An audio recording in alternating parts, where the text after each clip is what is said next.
दोस्तों, लोकसभा चुनाव से पहले बिहार के अंदर बहुत तेज रफ्तार से सियासत गरमा रही है। अभी हाल में आपको याद है, एनडीए के एक मजबूत साथी और मोदी कैबिनेट में मंत्री पशुपति पारस ने पहली फुर्सत में अपना इस्तीफा दे दिया।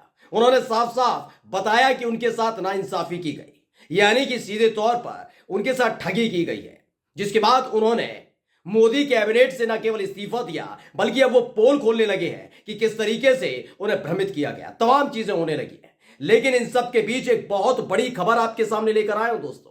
खबर यह है कि एक तरफ एनडीए का कुनबा लगातार दरकता जा रहा है, तो वहीं दूसरी तरफ इंडिया गठबंधन, खासकर तेजस्वी यादव और कांग्रेस पार्टी तेज रफ्तार से मजबूत होती जा रही है। बिल्कुल ठीक सुन रहे हैं। आज एक एक तस्वीर, एक एक खबर आपको दिखाऊंगा। नमस्कार, मैं हूं प्राजपल गौतम और आप देख रहे हैं न्यूज सर्किल। आपको याद ही होगा, एक कद्दावर नेता है बिहार के, नाम है पप्पू यादव, जिनका नाम सुनकर भारतीय जनता पार्टी से लेकर जनता दल यूनाइटेड के तमाम नेता सकपका जाते हैं। बिहार के अंदर अगर जमीन पर उतरकर काम करने वाले किसी नेता की पहचान उसके काम से होती है तो वो है पप्पू यादव।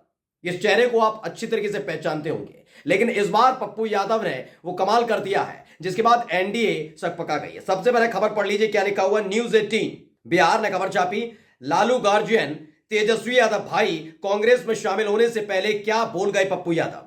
देखिए खबर क्या है। खबर पहले पढ़कर बता दूं कि पप्पू यादव ने कांग्रेस पार्टी की सदस्यता ग्रहण कर ली है। जी हां, कांग्रेस में शामिल हो गए पप्पू यादव। खबर क्या है, राजनीति में कब कोई किसका सगा और कब सगा गैर बन जाए पता कहा नहीं जा सकता। बुधवार को भी कुछ ऐसा ही नजारा देखने को मिला। दरअसल जन अधिकार पार्टी के राष्ट्रीय अध्यक्ष और पूर्व सांसद पप्पू यादव, जो लालू प्रसाद यादव और उनके परिवार की आलोचना करने और घेरने वालों में सबसे आगे रहते थे, सुनिएगा, वंशवाद को लेकर पूरे परिवार पर निशाना साधते थे।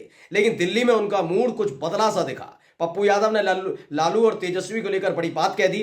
अपनी जन अधिकार पार्टी का कांग्रेस में विलय करने जा रहे पप्पू यादव से जब उनकी पार्टी के कांग्रेस में विलय को लेकर सवाल पूछा गया तो उन्होंने बड़े ढंग से, सदे हुए ढंग से इसका जवाब दिया। दरअसल आपको बता दूं, पप्पू यादव की जन अधिकार पार्टी है उसका कांग्रेस में विलय हो चुका है। ये एक बड़ी खबर है।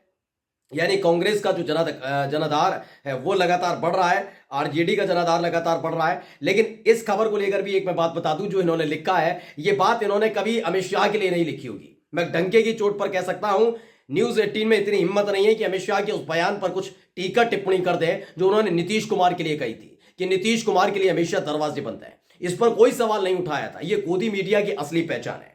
खबर क्या है, पप्पू यादव ने जहां एक तरफ लालू यादव को अपना अभिभावक बताया तो वहीं दूसरी तरफ तेजस्वी यादव को भाई बोला। पप्पू यादव ने कहा कि मेरी पत्नी रंजन पहले से कांग्रेस में सांसद भी हैं। राहुल गांधी ने इस देश के दिल को जीतने का प्रयास किया। कांग्रेस के सिद्धांत के चलते हमने ऐसा निर्णय लिया और अपने दल का विलय कर रहे हैं। पप्पू यादव ने कहा कि राहुल गांधी और प्रियंका गांधी के ब्लेसिंग है। राहुल गांधी की जो ओबीसी और कमजोर तबके की राजनीति है और उस आइडियोलॉजी को हिंदी पट्टी में हम लोग आगे बढ़ाएंगे, हम उनकी ताकत बनेंगे। आज हम अपनी पूरी पार्टी का विलय कर रहे हैं। ये बात उन्होंने कही है और बहुत तगड़ा प्लान निकलकर सामने आया। सोचिए कब हो रहा है ये, सारी की सारी टाइमिंग याद रखिएगा। ये सब की सब चीजें तब हो रही हैं जब एक तरफ एनडीए का किला दरक रहा है। पशुपति पारस छोड़कर जा चुके हैं। उपेंद्र कुशवाहा और जीतन राम मांझी को बनाने की लगातार कोशिश की जा रही है। जो बिहार वाले नेता हैं वो जुटे हुए हैं कि मान जाए मान जाए मान जाए। वहीं कभी दिल्ली में उनको बुला लिया जाता है, मान जाइए, ऑफर ले लीजिए, और भी ले लीजिए, कुछ भी ले लीजिए। लेकिन एनडीए के साथ ही रुक नहीं रहे। वहीं दूसरी तरफ क्या हो रहा है, जिस कांग्रेस पार्टी को खत्म करने के लिए बीड़ा उठाया था मोदी और शाह ने कि कांग्रेस मुक्त भारत, अब वो कांग्रेस कितनी मजबूत हो रही है। और ये सब हो रहा है केवल कांग्रेस की वजह से नहीं है। दरअसल तेजस्वी यादव की जो नीतियां है ना, 17 महीने में डिप्टी सीएम रहते हुए जो कुछ तेजस्वी यादव ने किया उसकी बदौलत है। आगे देखिए, आज तक ने भी खबर छापी और क्या लिखा।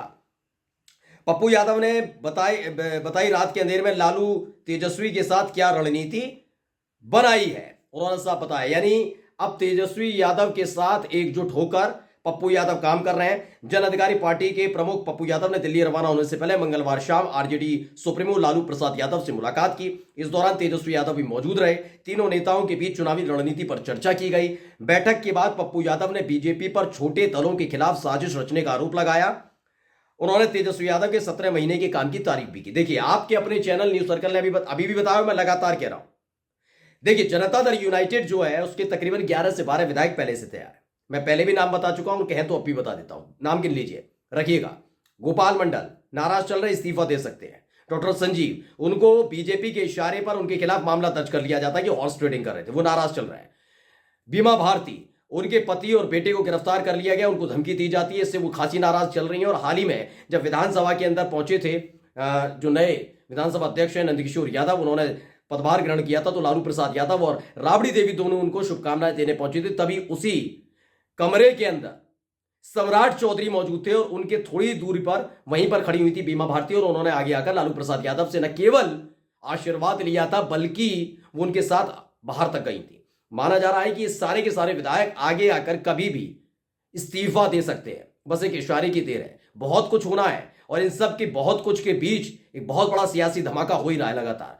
सोचिए, पशुपति पारस ने छोड़ दिया, लालू प्रसाद यादव के साथ कांटेक्ट में ये कहा जा रहा है। वहीं उपेंद्र कुशवाहा भी हैं और जीतन राम मांझी भी हैं। इन सब के बीच पप्पू यादव का, अब आप कहेंगे पप्पू यादव कितने बड़े, देखिए पप्पू यादव के बारे में अगर कहा जाए तो पप्पू यादव, खासकर मैं उनका ही जिक्र करूंगा, उनकी पत्नी का जिक्र नहीं कर रहा।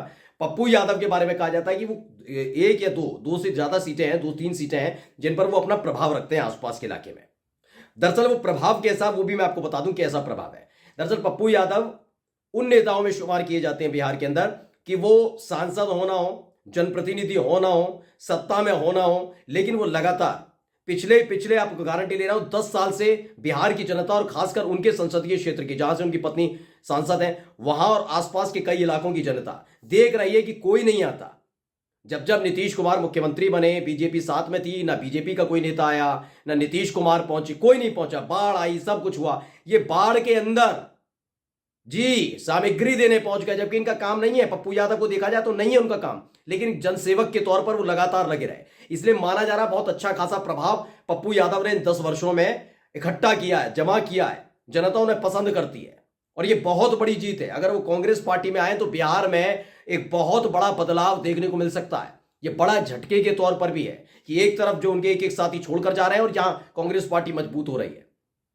पहले माना जा रहा था कि हो सकता है वो आरजेडी में शामिल हो जाए, लेकिन उन्होंने आरजेडी से ज्यादा कांग्रेस को इसलिए भी तवज्जो दी क्योंकि उनकी पत्नी रंजीत रंजन जो है वो फिलहाल कांग्रेस पार्टी से सांसद है, इसलिए वो कांग्रेस पार्टी में चले गए और उन्होंने अपनी पूरी पार्टी जो जन अधिकार पार्टी है उसका विलय कर लिया है। और इन सब के बीच समीकरण जो 2-4 दिन पहले अलग से बने हुए थे बिहार के अंदर, वो बदल गए।